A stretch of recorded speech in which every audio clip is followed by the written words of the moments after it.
Oscar Bevis for IFL TV in association with MTK Global. I'm here at the Ultimate Boxer press conference and draw, and I'm joined by Hollywood Josh Ejakpovi. First things first, Josh, everyone that I've spoken to about this has highlighted that you're massive for the weight. Steve Bunt said it. Do you think that's how they could play into your hands? I mean, just for starters, I've had to actually tilt the camera up for this interview. So, something that could play into your hands?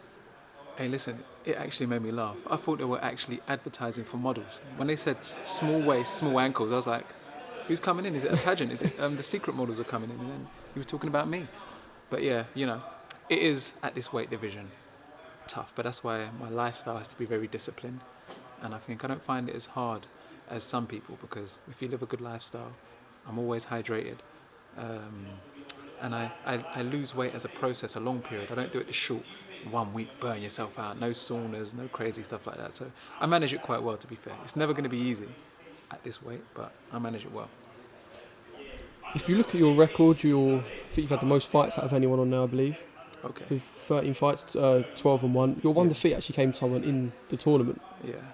Was it Sean Robertson? Yeah, the Sean Southern Robertson. Area champ? Yeah. So do you want to tell us a little bit about that? Obviously, I think you two can line up in the final, which would be quite a good little story. Yeah. So sort of what happened there when you two fought last? Do you just want to tell us a little bit about your journey so far to what's got you to Ultimate Boxer? Yeah, to be fair, that was a good fight. He came to win. I don't think I performed well, and I don't really feel like I lost the fight either, to be fair. So him being in the tournament again, I guess, as they say, it's a chance for redemption. But like I said before, I'm not coming in this tournament looking at any faces. It's a faceless opponent, and I'm just gonna treat everyone exactly the same, and that's to win and come out on top. I mean, I imagine you've had quite a few 4-rounders at the start of your career. Yeah, Obviously, three-minute rounds and then a break, and if you go for another three, and so it's a completely strange format. Sort of how are you preparing yourself for that? You definitely have to tailor your training to what you're going to be doing, and I'm used to it as a fighter. Is it sort of spar and break, is it? Yeah. So 3-round bursts, 3-round change to different opponents, change around again, 3 rounds. So it's just always changing it around. Where I would normally do my skipping for a certain period, I'm just making everything more intense. But remember, I've been there in the amateurs, and in the amateur it was 3-minute rounds, so it's still in the tank. What was your amateur career like? Did you have much of an amateur career, big amateur career, or a long one? Or? I was more suited to the pros. Right. But yeah, I definitely had a few fights amateur. When you get the little brief sheet, or I got a brief sheet, it said that you've been in a film with Samuel L. Jackson and Margot Robbie. Just talk to me about that.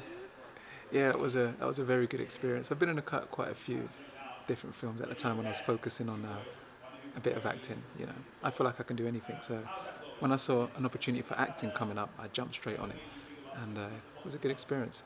Being around people at that level and seeing like their little pre-screen rituals and the things they do, and even seeing them a bit nervous before they go on screen, was just like, wow. There's levels to this, so yeah, it was really good. And at the time, I didn't know who Margot Robbie was, and I remember. But you did when you saw her. No, I didn't. I was having a conversation with her. I was having a conversation with her, and I was telling her, "Can you get me one of those cakes?" And on set, I was saying, "Can you get me one of those cakes over there?" And she was like, "Yeah, which one?" You're giving it big ones to Margot Robbie on set. Listen, it's only afterwards when I'm in the middle of talking to her, I turn around and see a whole crowd of people looking, and when I went, they were like, "Do you know who you're talking to?" I was like, "Who's that?" And they went, "That's like, have you seen Wolf of Wall Street?" And I said, "No, I haven't seen it." And they were like, "Go home and watch Wolf of Wall Street." And then obviously I went home, watched it, and came back the next yourself. day. Came back the next time, I was like, oh, okay. But that's credit to her, that she was able to like talk to me as a normal person. We had a long conversation, so that's credit to her as a how humble she is. So in terms of your boxing journey, was it always sort of boxing, or was there other things that you were looking at? Yeah, I did art. I did a bit of dance. I just dabbled in a lot of things, and my focus now is boxing because it's a short career. Yeah. You need your youth, all other things, and I'm still after my career. But it's good that I started late because it gave me that time of social life. That's why I can even talk on camera, because I've had a social life. My whole life hasn't just been boxing. So I've still got that hunger, and I know a lot of people that started boxing from like 9 years old, and you get to this stage now, and they're like, oh, they're just going through the motions, and you can see that. And in fight night, it really comes out. But I think right now, because I've had a life before, I've been able to make that decision on my own to commit to boxing rather than be like, oh, this is the only path I have. I better put my head down and just focus on that. I've had other options. So when the options I choose, that's the option I'm going to focus on and do it properly.